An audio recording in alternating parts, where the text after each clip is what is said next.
എല്ലാവർക്കും ഹൃദയം നിറഞ്ഞ നമസ്കാരം. കഥയമമ്മയുടെ ഈ അധ്യായത്തിലേക്ക് എല്ലാവർക്കും ഹാർദമായ സ്വാഗതം. ഭഗവാൻ മഹാദേവന്റെ പഞ്ചഭൂതലിംഗങ്ങളിലൂടെയുള്ള നമ്മുടെ തീർത്ഥാടനം ഇന്നും തുടരുകയാണ്. ഏറെ വിശേഷപ്പെട്ട ഒരു പഞ്ചഭൂതലിംഗത്തിന്റെ കഥയാണ് ഇന്നേ ദിവസം നമുക്ക് അനുസ്മരിക്കാനുള്ളത്.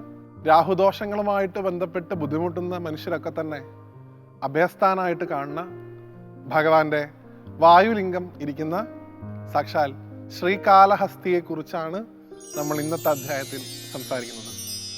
ഞാൻ ശ്രീകാളഹസ്തി എന്ന് ഉപയോഗിച്ചത് ശ്രീ എന്ന പദം ആലങ്കാരികമായിട്ടോ വിശേഷണമായിട്ടോ അല്ല, ആ സ്ഥലത്തിന്റെ പേര് തന്നെ ശ്രീകാളഹസ്തി എന്നാണ്. ആ കഥയൊക്കെ ഇന്നത്തെ അധ്യായത്തിന് നമുക്ക് വിശദമായിട്ട് പരിചയപ്പെടാം. ഇവിടെ ഇരിക്കുന്നത് ഭഗവാന്റെ വായുലിംഗമാണ് എന്ന് ഞാൻ നേരത്തെ സൂചിപ്പിച്ചു. എങ്ങനെയാണ് ഈ ക്ഷേത്രത്തിന്റെ ഒരു നിർമ്മിതി, അല്ലെങ്കിൽ ആ ക്ഷേത്രത്തിന്റെ ചൈതന്യത്തിന് പുറകിലുള്ള ഐതിഹ്യം എന്താണ് എന്ന് ആദ്യം നമുക്ക് പരിശോധിക്കാം. പല ഐതിഹ്യങ്ങളാണ് ശ്രീകാളഹസ്തിയായിട്ട് ബന്ധപ്പെട്ടുള്ളത്. അതിലേറ്റവും പ്രചാരത്തിലുള്ള ഒരു ഐതിഹ്യം ഭഗവാന്റെ തന്നെ പരമഭക്തനായിട്ടുള്ള കണ്ണപ്പ നയനാരുമായി ബന്ധപ്പെട്ടുള്ളതാണ്. ആരാണ് കണ്ണപ്പ നയനാർ? കണ്ണപ്പ നയനാർ ഒരു കാട്ടാളനായിരുന്നു. എങ്ങനെയാണ് അദ്ദേഹത്തിന് ഒരു കാട്ടാളനായിട്ടുള്ള ജന്മം കിട്ടിയത് എന്ന് അറിയണമെന്നുണ്ടെങ്കിൽ നമ്മൾ മഹാഭാരത കാലഘട്ടത്തിലേക്ക് പോകണം. അവിടെ അർജുനൻ മഹാദേവനെ തപസ് ചെയ്യുന്ന രംഗമുണ്ട്. പാശുപതം എന്ന് വിളിക്കപ്പെടുന്ന അസ്ത്രം കിട്ടാനായി ഭഗവാനെ അർജുനൻ തപസ് ചെയ്യുന്നു. അവിടെ കിരാതമൂർത്തിയായിട്ട് ഭഗവാൻ വരുന്നു, അർജുനനെ പരീക്ഷിക്കുന്നു, അർജുനുമായിട്ട് യുദ്ധം ചെയ്യുന്നു, അർജുനനെ തോൽപ്പിക്കുന്നു. അങ്ങനെ അർജുനന്റെ വീര്യത്തിലൊക്കെ പ്രസീതനായിട്ടുള്ള ഭഗവാൻ അർജുനന് പാശുപതം കൊടുക്കുന്നു. ആ സമയത്ത് അർജുനൻ ഒരു പശ്ചാത്താപം, ഭഗവാനെ അങ്ങാണെന്ന് അറിയാതെ ഞാൻ അങ്ങയായിട്ട് യുദ്ധം ചെയ്തല്ലോ, അങ്ങാണെന്ന് അറിയാണ്ട് ഞാൻ അങ്ങയ്ക്ക് നേരെ ക്രൂരമായിട്ടുള്ള മൂർച്ചയുള്ള ശരങ്ങൾ പ്രയോഗിച്ചല്ലോ, ആ പാപത്തിൽ നിന്ന് എൻ്റെ മനസ്സിനെ മാറ്റാൻ അങ്ങ് അനുഗ്രഹിക്കണേ എന്ന് മഹാദേവനോട് അർജുനൻ പ്രാർത്ഥിക്കുന്നു. ആ സമയത്ത് കൈലാസനാഥനായിട്ടുള്ള മഹാദേവൻ അർജുനൻ അനുഗ്രഹിക്കുന്നുണ്ട്, അടുത്ത ജന്മത്തിൽ ഞാൻ ഇപ്പം സ്വീകരിച്ചിട്ടുള്ള ഇതുപോലുള്ളൊരു ജന്മം നിനക്കുണ്ടാവട്ടെ, ആ സമയത്ത് എൻ്റെ പ്രശസ്തമായിട്ടുള്ളൊരു ക്ഷേത്രത്തെ പുനരുദ്ധരീകരിക്കാൻ നിനക്ക് സാധിക്കട്ടെ എന്നുമാണ്. ആ അർജുനനാണത്രേ കണ്ണപ്പനായിട്ട് കാട്ടാളനായിട്ട് പിന്നീടുള്ള ജന്മത്തിൽ പുനർജനിച്ചത്. അദ്ദേഹം ഒരു ദിവസം കാട്ടിലൂടെ സഞ്ചരിക്കുന്ന സമയത്ത് ഒരു ശിവലിംഗം കണ്ടു. വളരെയധികം വിശേഷപ്പെട്ടൊരു ശിവലിംഗം. എന്തെന്നില്ലാത്തൊരു അടുപ്പം അതിനോട് തോന്നുന്നു. അതിനെ ആരാധിക്കാനായിട്ട് അദ്ദേഹത്തിന്റെ നാടൻ മാർഗങ്ങൾ അദ്ദേഹം ഉപയോഗിക്കുന്നു. അതൊന്നും ഞാൻ വിശദീകരിക്കുന്നില്ല. എന്തായാലും സ്വന്തം കണ്ണു പോലും കുത്തി ചൂഴ്ന്നെടുത്ത് ശിവന് കൊടുക്കാൻ തയ്യാറായവനാണ് കണ്ണപ്പൻ. അങ്ങനെയുള്ള കണ്ണപ്പന്റെ പ്രാധാന്യം കൊണ്ടും അദ്ദേഹത്തിന്റെ സാന്നിധ്യം കൊണ്ടും പ്രശസ്തമാണ് ശ്രീകാളഹസ്തി. എങ്ങനെയാണ് ഈ പേര് വന്നത്? ശ്രീകാളഹസ്തി എന്നാണ്.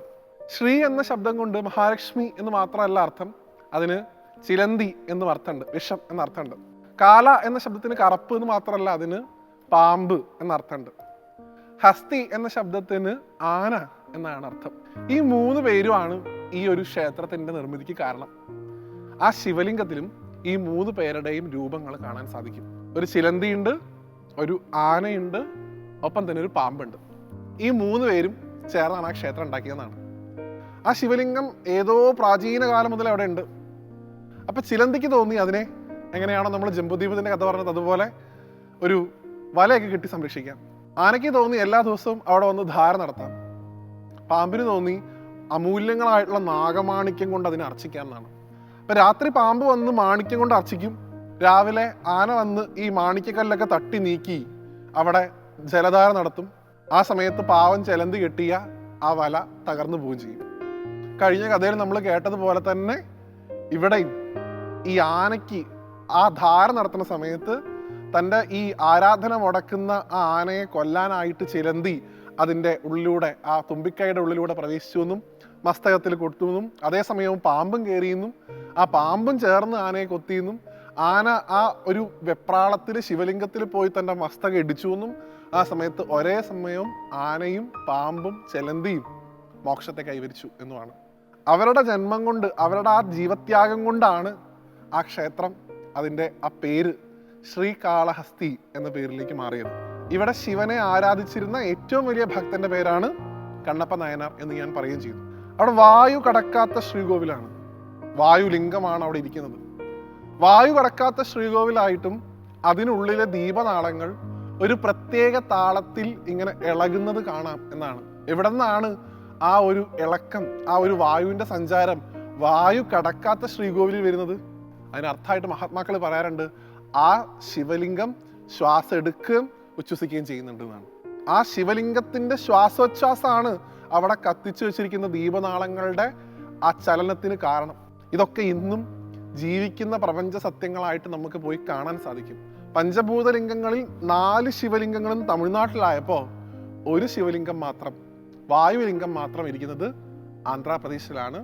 തിരുപ്പതി ക്ഷേത്രത്തിൽ നിന്ന് ഏതാണ്ട് 36 കിലോമീറ്ററോളം സഞ്ചരിച്ചു കഴിഞ്ഞാൽ നമുക്ക് ശ്രീകാളഹസ്തിയിൽ എത്തിച്ചേരാൻ സാധിക്കും.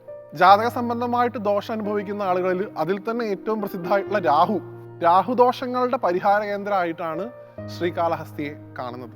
ശ്രീകാളഹസ്തിയിൽ പോയി ഭഗവാനെ പ്രാർത്ഥിക്കുന്ന ഏതൊരു മനുഷ്യനും രാഹുദോഷങ്ങളിൽ നിന്ന് മുക്തി നേടാൻ സാധിക്കും എന്ന് മഹാത്മാക്കൾ പറയുന്നു. അതുകൊണ്ട് വായുലിംഗത്തിലിരിക്കുന്ന നമ്മുടെയൊക്കെ ജീവന്റെ ആധാരം എന്താണ്? വായുവാണ് അല്ലേ?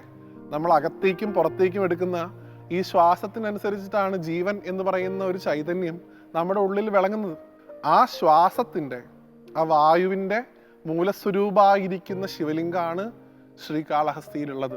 അതുകൊണ്ട് തന്നെ വായു സംബന്ധമായിട്ടുള്ള പ്രയാസങ്ങൾ, ഇപ്പോൾ വാദം അല്ലെങ്കിൽ മാനസികമായിട്ടുള്ള പ്രശ്നങ്ങൾ, ഇതൊക്കെ അനുഭവിക്കുന്ന ആളുകൾക്കും അഭയസ്ഥാനാണ് ശ്രീകാളഹസ്തി. അവിടെ ചെന്ന് മഹാദേവനെ പഞ്ചാക്ഷരം കൊണ്ട് പ്രാർത്ഥിക്കുന്ന എല്ലാവർക്കും എല്ലാ തരത്തിലുള്ള സൗഭാഗ്യങ്ങളും നൽകി എല്ലാ തരത്തിലുള്ള കാലദോഷങ്ങളും മാറ്റി ഭഗവാൻ അനുഗ്രഹിക്കുന്നു എന്നുള്ളത് കോടിക്കണക്കിന് മനുഷ്യരുടെ സാക്ഷ്യപ്പെടുത്തലുകളിലൂടെ നമുക്ക് മനസ്സിലാക്കാൻ സാധിക്കും. അതുകൊണ്ട് ഈ ശിവരാത്രിയിലേക്ക് സഞ്ചരിച്ചു കൊണ്ടിരിക്കുന്ന നമ്മുടെ ഈ തീർത്ഥാടന കാലത്ത് മനസ്സുകൊണ്ട് നമുക്ക് എല്ലാവർക്കും പഞ്ചഭൂതലിംഗങ്ങളിലെ 3ാമത്തേതായിട്ടുള്ള വായുലിംഗം സ്ഥിതി ചെയ്യുന്ന, കണ്ണപ്പ നയനാർ സ്വന്തം കണ്ണെടുത്ത് ശിവന് കൊടുത്ത് ഒരു ഭക്തൻ എങ്ങനെ ആയിരിക്കണമെന്ന് പ്രത്യക്ഷത്തിൽ കാണിച്ചു തന്ന, ഭഗവാൻ മഹാദേവനെ ഭയക്കേണ്ടതായിട്ടില്ല ഭക്തൻ എന്ന് പ്രത്യക്ഷത്തിലൊരു ഭക്തൻ രൂപത്തിൽ മഹാദേവൻ തന്നെ കാണിച്ചു തന്ന ആ ശ്രീകാളഹസ്തിയിൽ മനസ്സുകൊണ്ട് നമുക്ക് എല്ലാവർക്കും നമസ്കരിക്കാൻ സാധിക്കട്ടെ.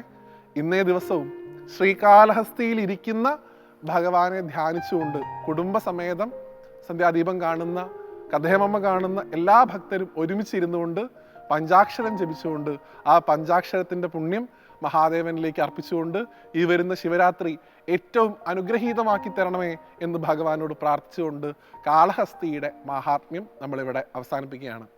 നാളെ പഞ്ചഭൂതലിംഗങ്ങളിലെ ഏറ്റവും പ്രസിദ്ധമായിട്ടുള്ള അഗ്നിസ്വരൂപത്തിൽ ഭഗവാൻ ഇരിക്കുന്ന ലിംഗം, ഭഗവാന്റെ അഗ്നിലിംഗം എവിടെയാണ് ഇരിക്കുന്നത്, അതിൻ്റെ ഐതിഹ്യങ്ങളൊക്കെ നാളത്തെ കഥേമമ്മയിൽ നമുക്ക് കേൾക്കാം.